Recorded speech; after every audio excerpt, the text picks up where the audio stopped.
The mud-caked boots hit the porch with a thud that made every man in Calloway's saloon look up from their whiskey. Evangeline Rosewood stood in the doorway, her wedding dress torn and stained with road dust, clutching a rope leash that held a limping three-legged hound. Blood trickled from a cut on her cheek, and her dark eyes blazed with the fury of a woman who'd been betrayed by every soul she'd ever trusted. "I need a room," she announced, her voice cutting through the tobacco smoke like a blade. "And I can pay." The saloon fell silent except for the clink of spittoons and the shuffle of boots. Whispers started immediately. Wasn't that the Rosewood girl who was supposed to marry that banker's son in Millerville? What in tarnation was she doing here, looking like she'd wrestled with the devil himself? From the corner table, Maverick Wild pushed back his hat and studied the woman who'd just burst into their sleepy frontier town like a thunderstorm. He'd seen plenty of desperate souls drift through Cedar Ridge, but none quite like this one. The way she held her chin high, despite the tears she was fighting. The protective way she positioned herself in front of her injured dog, something about her called to the restless part of his soul he'd been trying to quiet with cattle drives and hard labor. "Ma'am," called out Jasper, the saloon keeper, his voice nervous.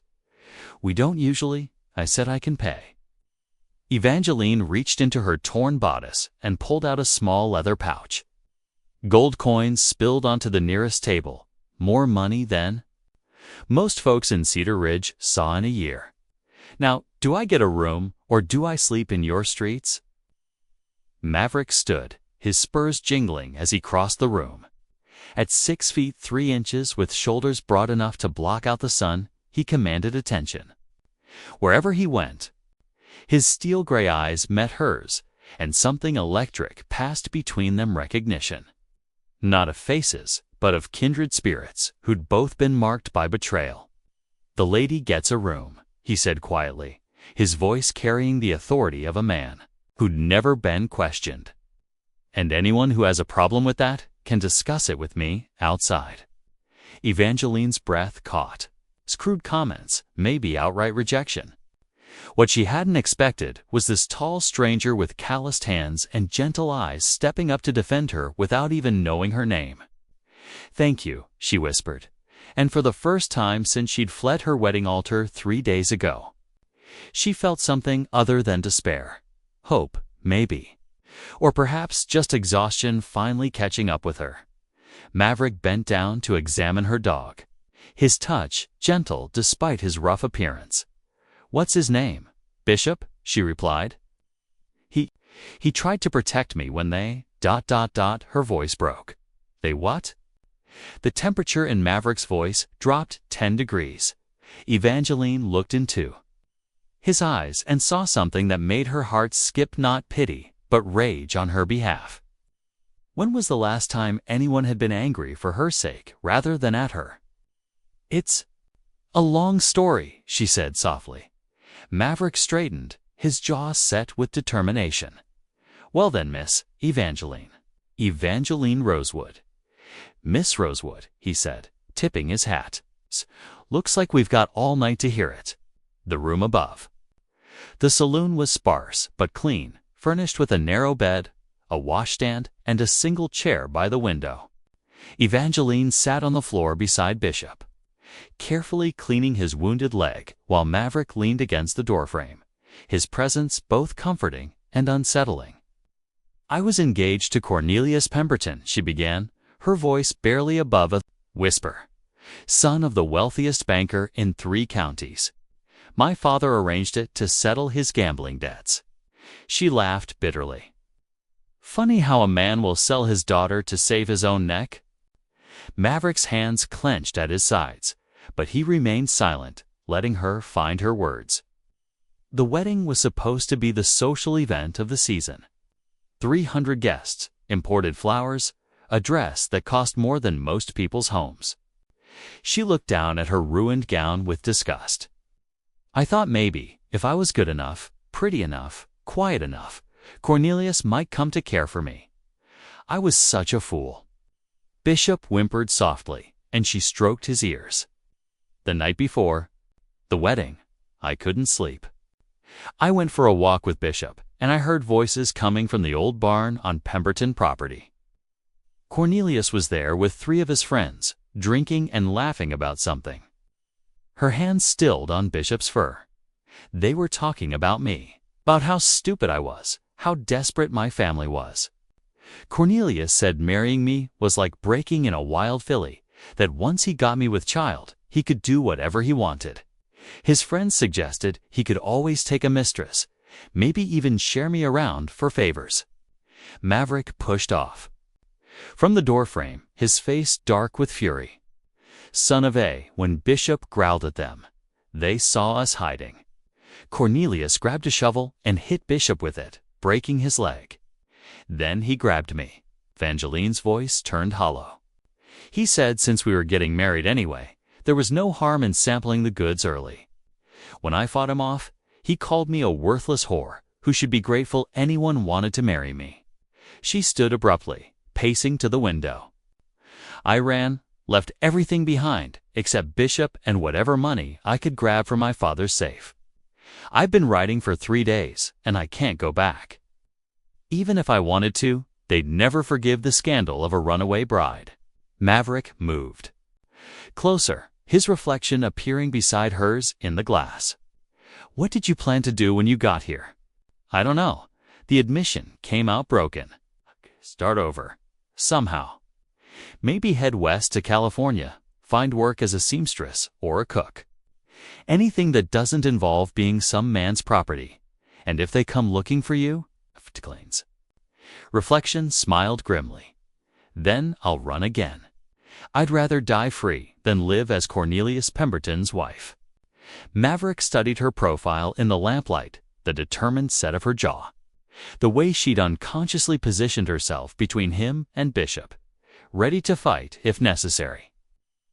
She reminded him of the wild horses he'd spent years gentling, beautiful and proud but wounded by cruel hands.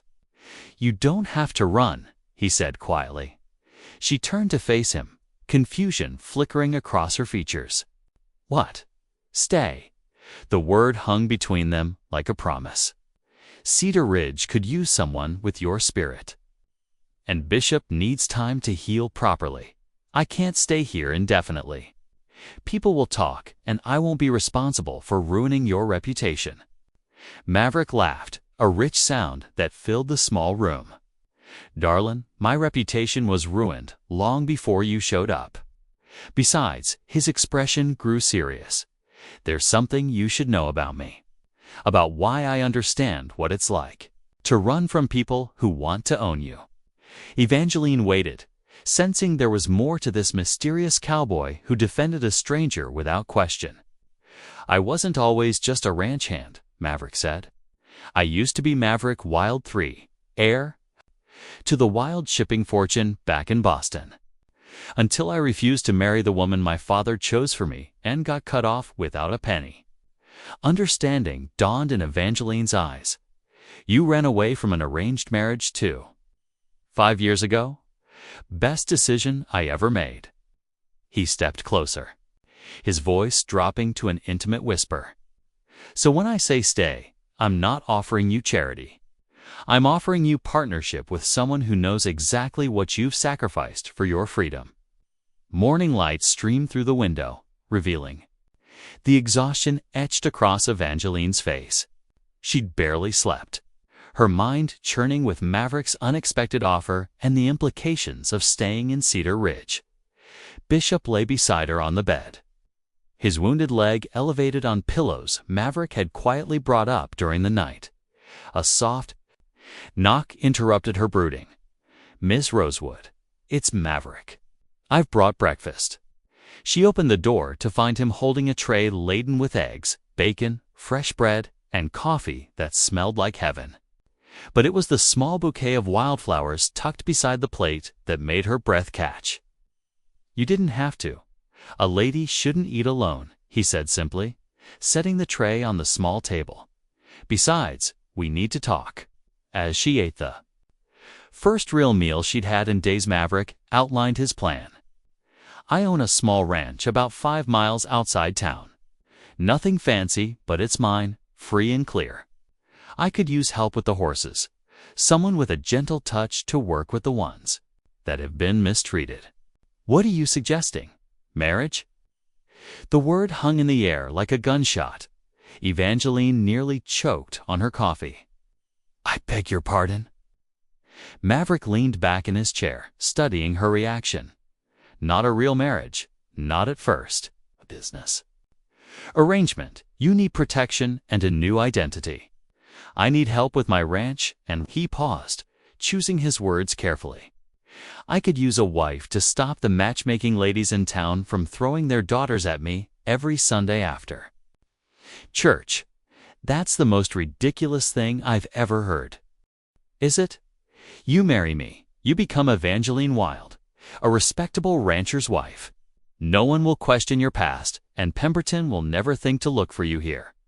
In exchange, you help me build my ranch into something worth leaving to the next generation. Evangeline stood and moved to the window, watching the town come alive below. And what happens when you meet someone you actually want to marry? Someone you could love. The silence stretched long enough that she turned to look. At him, Maverick was staring at her with an intensity that made her pulse quicken. What if I already have? The words hit her like a physical blow. Maverick, you barely know me. I know you're brave enough to run from a life that would have destroyed you. I know you're loyal enough to risk everything for a three-legged dog.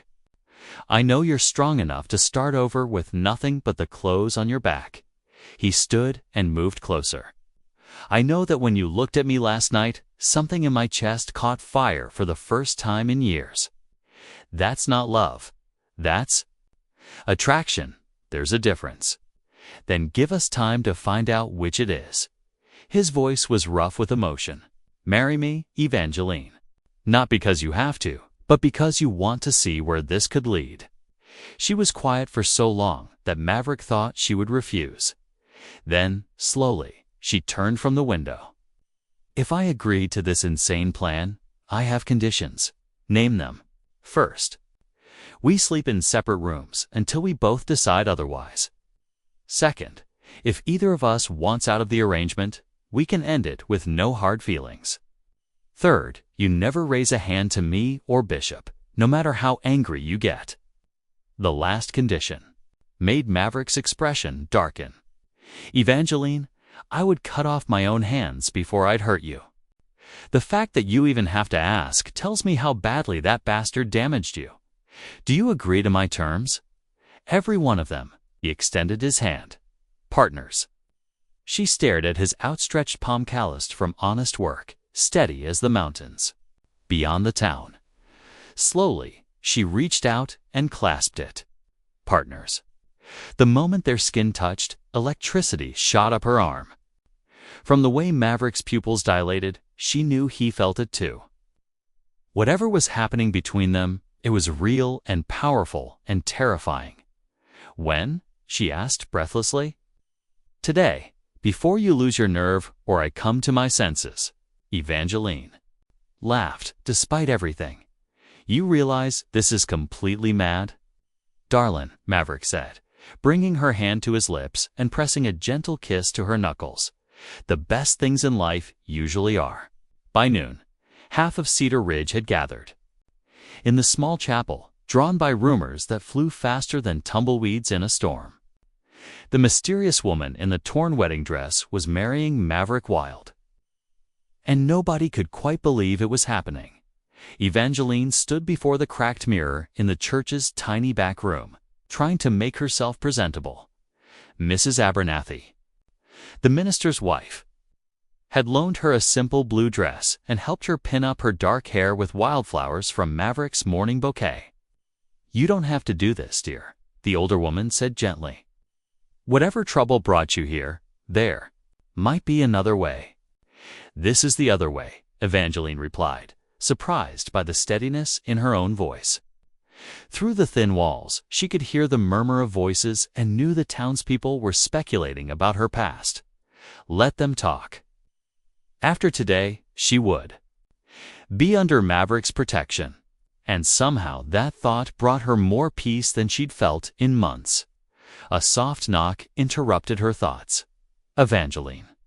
Maverick's voice was concerned. "May I come in?" "It's bad luck to see the bride before the wedding," Mrs. Abernathy protested.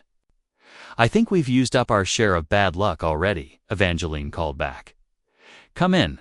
Maverick entered, wearing his best-clothes dark trousers, a clean white shirt, and a black jacket that emphasized the breadth of his shoulders. He'd shaved and tamed his unruly brown hair, but his gray eyes held the same gentle intensity that had captured her from the first moment. "You look beautiful," he said simply. Heat rose in her cheeks. "Thank you. You clean up rather well yourself." Mrs. Abernathy bustled out with a meaningful look that suggested they needed privacy. When the door closed, Maverick stepped closer. "Are you having second thoughts?" Evangeline considered the question seriously. "Honestly, I'm terrified, but not of marrying you." She met his gaze directly. "I'm terrified of hoping for something good again." "Then let's be terrified together." He reached into his jacket pocket and pulled out a simple gold band. "This was my grandmother's. She wore it for 50 years of marriage to a man who loved her more than his own life. I know it's not the fancy ring Pemberton probably offered you. It's perfect." She meant it. The ring was elegant in its simplicity, worn smooth by years of a love that had endured. "Maverick, what if people find out about my past? What if Cornelius comes looking for me?" His expression hardened. "Let him come. He'll find out what happens to men who threaten what's mine." The possessiveness in his voice should have alarmed her, but instead it sent heat spiraling through her chest. When was the last time anyone had claimed her with such fierce protectiveness? "Ready?" he asked, offering his arm. "As I'll ever be." They walked down the aisle together, Bishop limping beside them on his bandaged leg. The congregation fell silent as they passed, and Evangeline could feel the weight of their stares. Some faces showed curiosity, others disapproval, but a few particularly. The women looked at her with understanding and perhaps a touch of envy. Minister Caldwell, a kindly man with wire spectacles, smiled warmly as they approached the altar. "Dearly beloved, we gather today to witness the union of Maverick Wild and Evangeline Rosewood in holy matrimony."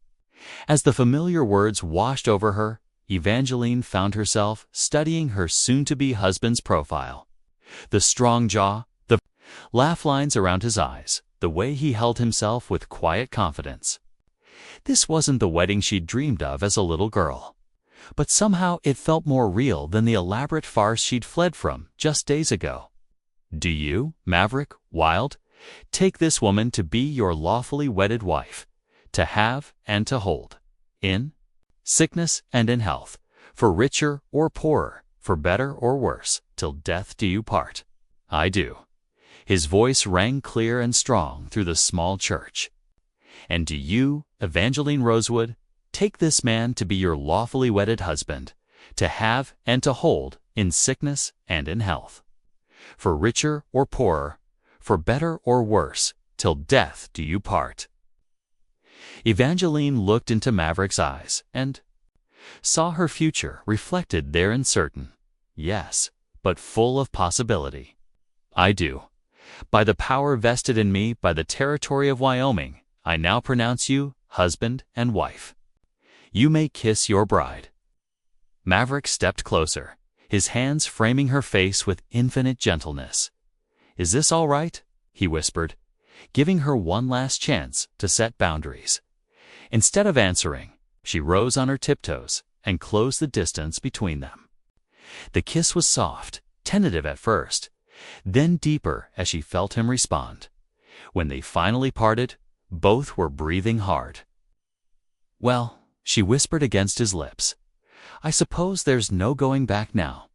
"No going back," he agreed, then surprised her by sweeping her up in his arms as the congregation erupted in cheers. The Wild Ranch sat in a valley cupped by rolling hills. with a creek running clear and cold along its eastern border. The main house was modest but solid, built of local stone and timber, with a wraparound porch that caught both sunrise and sunset. As their wagon crested the final hill, Evangeline felt something she hadn't experienced in years, the sense of coming home. "It's not much compared to what you're probably used to," Maverick said, misreading her silence for disappointment. "It's perfect." She meant it completely. After the suffocating grandeur of her father's house and the cold ostentation of the Pemberton mansion, this place felt like she could actually breathe. "How long have you lived here?" 3 years. Bought it from a family heading to California with nothing but the shirt on my back and a promise to pay in full within 5 years. He helped her down from the wagon, his hands lingering at her waist. "I've got 2 years left on that promise." As they approached the house, a weathered man emerged from the barn, his face breaking into a grin when he saw them. "Well, I'll be damned. Mav actually went and did it. Evangeline, meet Tobias Creek, my foreman, and the closest thing to family I've got left. Toby, this is my wife, Evangeline." Wife. The word still felt strange on her tongue, but not unpleasant. Tobias removed his hat and gave her a courtly bow. "Ma'am, it's an honor. And might I say, Mav's got excellent taste." "Thank you, Mr. Creek. I hope I can be of help around here." "You'll be plenty of help, especially with the horses." His expression grew serious. "We've got a string of Mustangs we've brought in last month. Most are settling in fine, but there's a black mare that won't let anyone near her. Reminds me of something spooked by rough handling." Evangeline understood the implication immediately. "May I see her?" The mare was magnificent coal, black with intelligent eyes that held too much wariness for such a young animal. She stood pressed against the far corner of the corral, trembling despite the warm afternoon sun. "What happened to her?" Evangeline asked quietly. "Found her with rope burns on her legs and whip marks on her flanks." Maverick replied, his voice tight with controlled anger. "Some fool tried to break her with force instead of patience." Evangeline climbed over the fence before either man could stop her. The mare's ears flattened, but Evangeline made no move toward her. Instead, she sat down in the dirt and began to hum a lullaby her mother had sung to her years ago. "She's going to get herself kicked," Tobias muttered. "No, Maverick said softly, "she's not." They watched in amazement as the mare's ears gradually pricked forward. After what felt like hours, but was probably only minutes, the horse took a tentative step toward Evangeline, then another. Finally, she stretched out her neck and allowed Evangeline to touch her muzzle. "There, beautiful girl," Evangeline crooned. "Nobody's going to hurt you here. You're safe now. I'll be damned," Tobias breathed. "Luna hasn't let anyone within 10 feet of her since we brought her in." "Luna," Evangeline repeated, still stroking the mare's face. "It suits her. She's been waiting for moonlight to chase away her shadows." That evening, as they sat on the porch sharing coffee and watching the sunset paint the sky in shades of gold and crimson, Maverick found himself studying his new wife's profile. She'd changed from her borrowed blue dress into simple work clothes that somehow made her look more beautiful than any fancy gown ever could. "Regrets?" he asked quietly. Evangeline considered the question seriously, as she did everything. "No. Complicated feelings, yes, but no regrets." She turned to meet his gaze. "What about you?" "My only regret is that it took a catastrophe to bring you to me." The honesty in his voice made her pulse quicken. They were walking a tightrope between friendship and something much deeper, and both of them knew it. "Maverick, about our sleeping arrangements, ... separate rooms," he confirmed. I gave you my word. What if I'm starting to question the wisdom of that decision?" The coffee cup froze halfway to his lips. "Evangeline, I'm not saying tonight. I'm not ready for that yet." but knowing that you'd honor my boundaries, even when I'm questioning them myself. It makes me trust you in ways I didn't think I could trust anyone." He set down his cup and reached for her hand. "We have all the time in the world to figure this out. No pressure, no expectations. Just ... possibilities." As if to punctuate his words, Bishop limped over and settled his head on Evangeline's lap. With a contented sigh, the three-legged dog had clearly decided that this place, with this man, was where his mistress belonged. "Even Bishop approves," she laughed, scratching behind his ears. "Smart dog." Maverick's thumb traced gentle circles on her wrist. He knows a good thing when he sees it. 3 weeks of blissful routine came to an abrupt end when Tobias galloped into the yard, his face grim with urgency. Evangeline looked up from where she was working with Luna in the corral, her heart sinking at his expression. "Riders coming up the valley road," he announced. "For men in fancy suits." Led by someone who looks like he's got a stick permanently lodged up his Cornelius. Evangeline whispered, the color draining from her face. Maverick appeared at her side instantly, his hand moving to the gun at his hip. "Get in the house. Take Bishop with you." "No." Her voice was stronger than she felt. "I won't cower from him anymore. This is my home now, and I won't let him take it from me. Evangeline, you don't understand what men like that are capable of." "I understand perfectly." She climbed out of the corral, her chin raised defiantly. "I've lived with his threats and his cruelty, but I'm not the same frightened girl who ran from that wedding altar. I'm Evangeline Wilde now, and he has no power over me." The riders crested the hill just as she spoke, and Cornelius Pemberton's cold laugh carried across the yard. He was exactly as she remembered, tall, blond, and handsome in the way that masked a rotten soul. His companions looked like hired muscle, their hands resting meaningfully on their weapons. "Well, well," Cornelius drawled as he dismounted. "The runaway bride, playing house with some rough cowboy. How delightfully sordid." "You're trespassing," Maverick said flatly. "State your business or get off my land, your land." Cornelius's smile was sharp as a blade. "I think you'll find that everything here belongs to me, including the woman hiding behind your skirts." Evangeline stepped forward before Maverick could respond. "I belong to no one, Cornelius.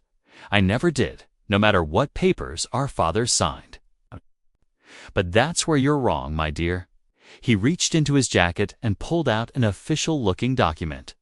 A marriage contract, signed and witnessed. "You were legally bound to marry me the moment your father put his signature on this paper. I never signed anything. Your signature wasn't required. As a woman, you were your father's property to dispose of as he saw fit." Cornelius's smile widened. "And since you fled our wedding to avoid fulfilling that contract, you're technically a thief. You stole yourself from me." Maverick's laugh was low and dangerous. "That's the biggest load of bull I've ever heard, and I've been around cattle my whole life. Perhaps you should let the territorial judge decide that." Cornelius nodded to his men, who began spreading out to surround them. "I'm sure he'll be very interested to hear how you harbored a fugitive and entered into an illegal marriage with another man's betrothed wife." "Our marriage is completely legal," Evangeline said, but doubt crept into her voice. Could Cornelius actually make his ridiculous claims stick in court? "Is it? Did you use your real name on the marriage certificate? 'Cause I have it on good." "Authority that you've been calling yourself Evangeline Rosewood." His smile turned predatory. "But your legal name, according to your birth certificate, is Evangeline Constance Delacroix. Marriage to Mr. Wilde here is invalid because you committed fraud." Evangeline's world tilted. She'd forgotten that her father had legally changed her name when she was 16 to distance the family from her mother's scandal. On her marriage certificate, she'd signed the name everyone had called her for years, not knowing it would void The document, even if that were true, Maverick said, his voice deadly calm. She's still under my protection. And anyone who threatens what's mine answers to me. How charmingly primitive. Cornelius drew a small pistol from his jacket. But I'm afraid the law is on my side. Evangeline, gather your things. We're leaving. Like hell she is. Tobias appeared. At the barn door, a rifle in his hands and murder in his eyes. The tension stretched taut as a bowstring. 4 guns, now drawn and aimed. In the corral, Luna whinnied nervously, sensing the danger that crackled through the air. "Gentlemen," Cornelius said pleasantly, "surely we can resolve this like civilized men. I propose a compromise." "I'm listening," Maverick growled. "A wager, your ranch against my claim on Evangeline. 1 hand of poker. Winner takes all. Evangeline." Whirled to face him. "You're insane. I'm not a prize to be won or lost. Actually, legally speaking, you are."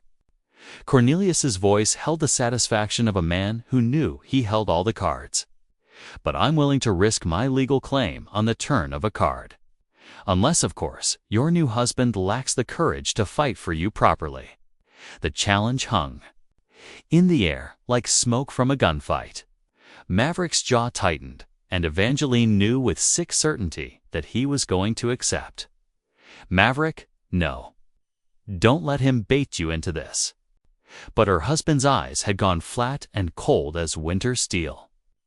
"What are the stakes exactly?" "If I win, Evangeline comes with me willingly, and you sign over the deed to this ranch as compensation for my trouble.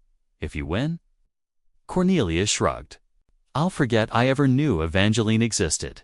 And if you're lying, then you'll have my signed confession that I've been harassing an innocent married woman. Witnessed by all these fine gentlemen." Maverick looked at Evangeline, seeing the fear in her eyes, but also something else, faith. She believed in him, trusted him to find a way out of this impossible situation. That trust was worth more than all the gold in California. "Deal," he said simply. The poker game took place on the porch table, with the late afternoon sun casting long shadows across the rough wooden planks. Cornelius had produced a deck of cards from his saddlebags, expensive, ivory-handled things that probably cost more than most men made in a month. His confidence was palpable as he shuffled with practiced ease. 5-card draw, he announced. 1 hand, no redraws, no second chances. Evangeline stood frozen behind Maverick's chair, her hands clenched so tightly her knuckles were white. Everything, her freedom, her future, the home she'd just begun to love, hung on the cards about to be dealt. "You don't have to do this," she whispered one last time. Maverick covered her hand with his, squeezing gently. "Yes, I do. Trust me." As Cornelius dealt the cards, Tobias moved to stand where he could see both hands clearly, his rifle still at the ready. The hired guns lounged nearby, but their casual postures didn't fool anyone. This was a powder keg with a very short fuse. "Care to look at your cards?" Cornelius asked, his own hand already fanned out expertly. Maverick left his cards face down. "On the table, after you show yours." How delightfully dramatic. Cornelius laid down his hand with a flourish, full house. Kings over 10s. "I do believe that's rather difficult to beat." Evangeline's heart sank. A full house was an excellent hand, nearly unbeatable except by 4 of a kind or a straight flush. What were the odds that Maverick could? "You're right," Maverick said. Calmly, "It is hard to beat." He flipped over his cards one by one. 10 of hearts, Jack of hearts, Queen of hearts. For cards to a royal flush, Cornelius observed, his confidence unwavering. "But for cards don't beat 5, my friend." Maverick turned over the final card. Ace of hearts. The silence stretched so long that even the horses seemed to hold their breath. Cornelius stared at the impossible hand spread across the table, his face cycling through disbelief, rage, and finally, grudging acceptance. A royal flush. Tobias breathed. I'll be damned. The odds of that hand are roughly 650,000 to 1. One of Cornelius's men muttered. Boss, maybe we should. The game is over, Cornelius said quietly, his voice deadly calm. You won, Wild, fair and square. He reached into his jacket and withdrew a folded document, signing it with sharp, angry strokes before handing it to Maverick. My confession, as promised, Evangeline, is yours. She was never yours to begin with, Maverick replied, standing slowly. And she's not mine either. She belongs to herself. As Cornelius and his men mounted their horses, he paused for one final parting shot. Enjoy your little domestic paradise while it lasts, Evangeline. But remember, men like him always have secrets. When you discover what he's really hiding, don't come crying to me. After they'd ridden away, disappearing over the hill like a bad dream, Evangeline turned to her husband with shining eyes. How did you know you'd win? Maverick's grin was equal parts sheepish and proud. I didn't.